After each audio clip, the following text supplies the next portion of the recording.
अस्सलाम वालेकुम नाज़रीन, कैसे हैं आप सब। उम्मीद है कि इंशाल्लाह ताला सब खैर आफियत से होंगे। और यहाँ पर ना आज बहुत ही मुश्किल काम जो हो रहा है वो झूला लगाया था। और ये मेरी मदर ने दिया था जब खदीजा बहुत छोटी थी। बट कुछ ऐसा हुआ कि क्योंकि आप जानते हैं कि हमने 2 साल पहले घर की शिफ्टिंग की थी, तो ये साथ ही माइग्रेट होकर आया, लेकिन लगा नहीं बेचारा तो तो सोचा कि आज जो है इसको फ़िक्स कर दिया जाए। ये लगा तो पहले था, लेकिन कुछ इसमें प्रॉब्लम आ रही थी और इसका बैलेंस सेट नहीं हो रहा था, तो दोबारा इसको रीसेट करना था। और आप जानते हैं वैसे भी कि बच्चों की वेकेशंस अभी ही कुछ दिन पहले, मतलब 1 माह पहले ही ख़त्म हुई है। तो बच्चों ने बहुत ज़्यादा घर में तंग किया सबको, पेरेंट्स को भी। तो उसमें यह था कि बच्चों को वो तंग इसलिए क्योंकि वो हमारे साथ होते हैं, और कोई जब उनको घर के अंदर इस तरह कोई मतलब सच कोई ऐसे रूटीन सही फिक्स नहीं कर पाते हम लोग, और जब वो बिज़ी नहीं होते हैं तो वो फिर हमें तंग करते हैं। तो मैंने सोचा कि ये थोड़ा उनकी एक्टिविटी के लिए तो इस तरह की कोई चीज़ लगा दी जाए ताकि वो खेल सकें इस पर, उनका अपना टाइम अच्छा स्पेंड हो जाए। तो ये काफ़ी तकरीबन 1 डेढ़ घंटे की मेहनत के बाद और सेटिंग के बाद, और यकीन कीजिए गर्मी इतनी शदीद कि इसके अंदर ये काम करना बहुत मुश्किल था। बट फाइनली अल्हम्दुलिल्लाह ये काम हो गया। और ट्रायल के तौर पे पहले खदीजा को बिठाया। मैं कुछ कुछ डर भी रही थी और बार बार ऊपर देख रही थी, क्योंकि जब ये पहले अनबैलेंस हुआ था तो वही बैठी थी और वो गिरते गिरते बची, लेकिन अल्लाह का शुक्र है कि बचत हो गई। तो वो देख रही थी बार बार, तो उसका ये डर और खौफ ही निकालने के लिए उसको पहले बिठाया कि कुछ नहीं होगा आपको। तो खैर यहाँ पर ये झूला फिक्स हो गया और बच्चे बिज़ी हो गए थोड़ा। तो दोपहर के खाने का टाइम हो रहा था, और आज जो है ना मैंने वैसे तो दाल चावल बनाए थे। और दाल और चावल क्यों बनाए थे ये भी आपको बताती हूँ कि उसके बनाने के पीछे आज रीज़न क्या थी। कि ये ना देखें, ये मेरे सिस्टर इन लॉ ने बहुत ही ज़बरदस्त मज़ेदार सा नमकीन गोश्त भेजा था। तो ये बड़ा ही जूसी और बड़ा क्रिस्पी था, इसका मसाला भी बहुत अच्छा लगा मुझे। तो ये साथ में था, तो मैंने सोचा कि जब इस तरह का कोई फ्राई गोश्त हो या बारबेक्यू टाइप, मतलब कोई भी चीज़ हो, तो वो राइस के साथ अच्छी लगती है।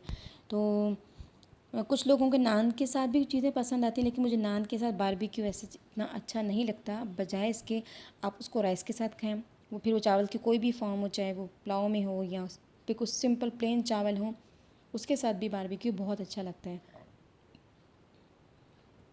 तो बस यहाँ पर ये मैंने ना इसको थोड़ा सा ऑयल डाल के स्प्रेड कर दिया इस पर ऑयल अच्छी तरह, लेकिन बहुत ही कम क्वांटिटी में, और ताकि ये अच्छी तरीके से उस ऑयल के अंदर ना बिल्कुल लो फ्लेम कर दी थी।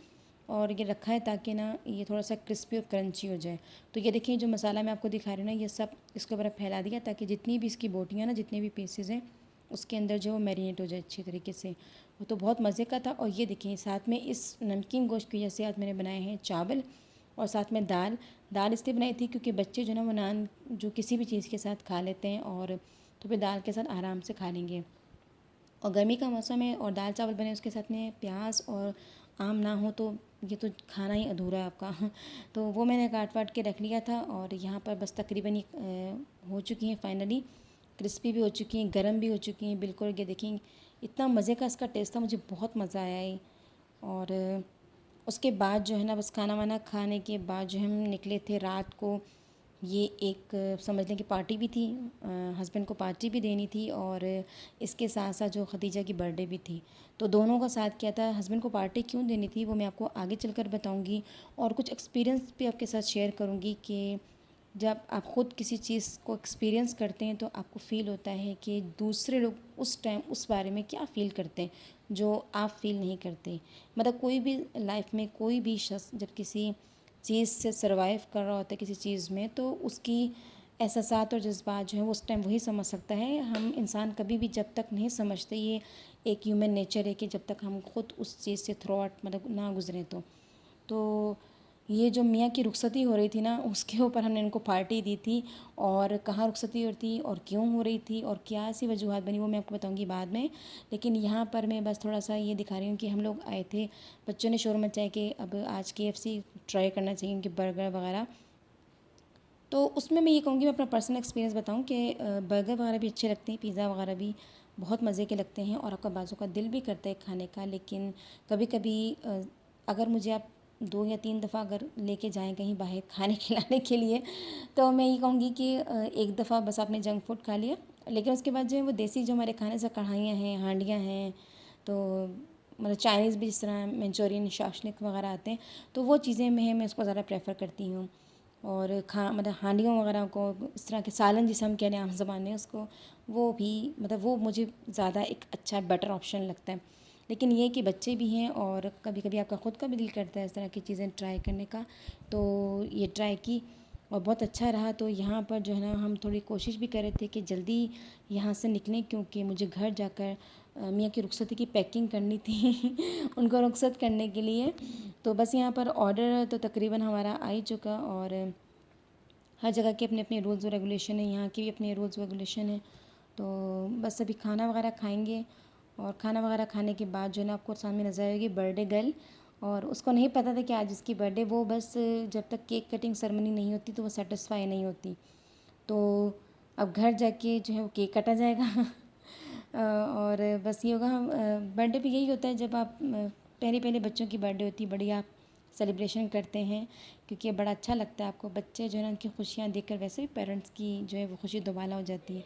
लेकिन आपको पहले ही पता था कि बर्थडे यही होती है कि आप जाके बाहर खाना खा लें, लंच कर लें या डिनर कर लें। तो यहाँ पर बस हमारा डिनर जो है कंप्लीट हो चुका है और हम यहाँ से निकलने की तैयारी में हैं। और मैं आपको बताऊँगी कि यहाँ से जाने के बाद जो है ना, मुझे थोड़ा सा एक छोटा सा काम था मार्केट में, वो किया। और वो क्या था वो भी आपको घर चल के दिखाती हूँ। मुझे एक चीज़ बहुत अर्जेंटली बाई करनी थी हस्बैंड के लिए, और बस वो ली, और उसके बाद हम लोग घर, मतलब हमारी रवानगी हुई। तो फाइनली जनाब, ये जब घर पहुँचे हम लोग, और मैं आपको ज़रा ब्रश दिखाऊँ कि मेरे पास जो है ना इस टाइम ये ब्राउन कलर की पॉलिश है, और brown shoes and brown slipper है, बट ब्राउन ब्रश नहीं है तो लेकिन आखिर में उस ब्लैक ब्रश ने क्या हशर किया, वो मैं आपको दिखाती हूँ बाद में।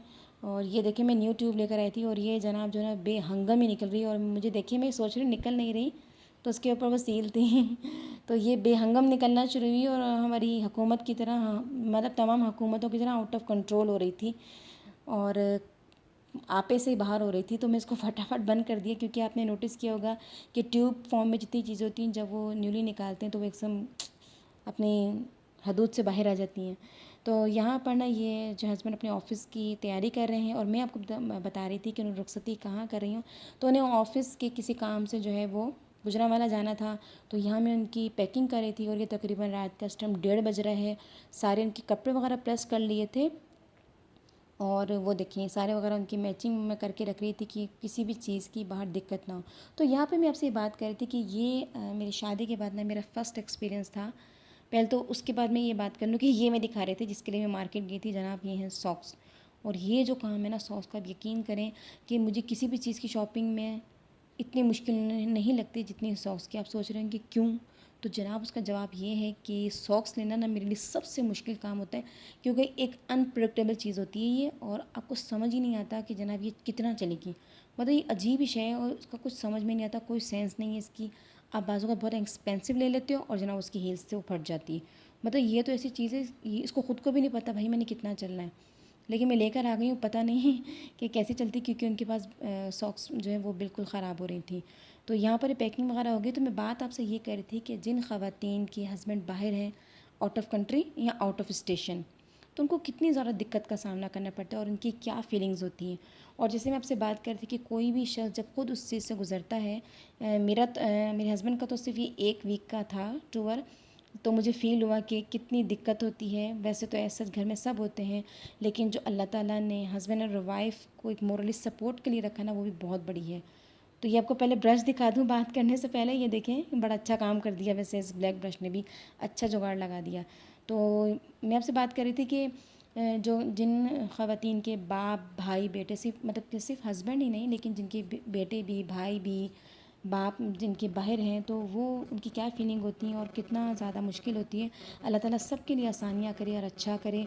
तो बस ये फ़ाइनली जो बैग पैक हो चुका है, और इसमें सबसे अहम चीज़ लास्ट में, जिन आप समझ कि जिन्नात की जो जान है वो तोते में, और आजकल इंसानों की जो जान है वो मोबाइल और उसके चार्जर में।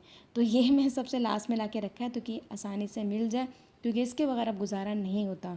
और बैग भी फाइनली पैक हो गया, और मुझे लास्ट में याद आया कि इसमें परफ्यूम रख दूँ, क्योंकि वो भी मोस्ट इम्पॉर्टेंट है, और मुझे फ्रेगरेंसेस वैसे भी बहुत अच्छी लगती हैं। तो यहाँ पर ही परफ्यूम रख दिया है। और पता नहीं मैंने जेंट्स रखा था या लेडीज़, मैंने वीडियो जब एडिट करी तब देखा है। तो खैर बस ये फाइनली पैक हो गया। अब दीजिए इजाज़त, अल्लाह हाफिज़।